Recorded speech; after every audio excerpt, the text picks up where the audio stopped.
I don't know if there's a way to prevent it totally. I think that some people are more predisposed to having anxiety and depression than others.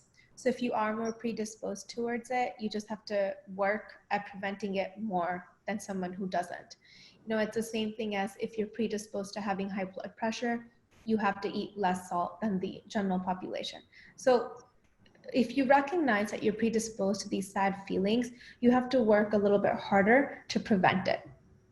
So how can we prevent it? Well, one of the first things is that we need to learn how to handle stress better and to accept our failures. Failures are very important things in life. And excuse me. Oh, it's okay. And failures actually help us become better, and they push us towards our goals more so than successes.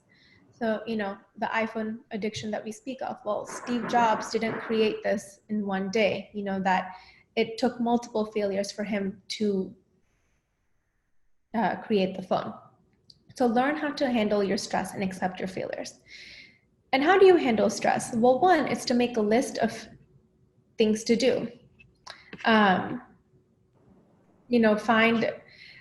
Make a timeline of all the things you need to do and prioritize the deadlines first. So when you prioritize your deadlines, you say, okay, well, this paper is due tomorrow. I'm going to do that. I'm going to work on that now. And the other important thing is to also manage your energy. So that means that you want to do these important tasks when you're more energetic compared to when you're less energetic. So for me, I am more energetic in the morning, and then, by the time I come home after work, I am so tired. So I'm not going to schedule a meeting or a really important thing in the evening. I want to be able to do it in the morning.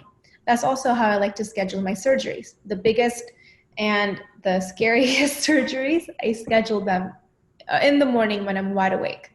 And then by 3 o'clock, I'm so tired that I do more of the easier things at that time. So know when you're most energetic and schedule things accordingly. Have real relationships with people, not just through social media. And I think this is a point that we really need to drive home. So find people that you can talk to, have meaningful and real friendships. When we're young, like in our, teens or 20s, we have so many friends. And these are all acquaintances. But then as we get older, we tend to hone in our friend circle. So now, now that I'm in my 30s, I have much fewer friends than I did in my 20s, but these relationships are much more meaningful and they have more of an impact than when you have more.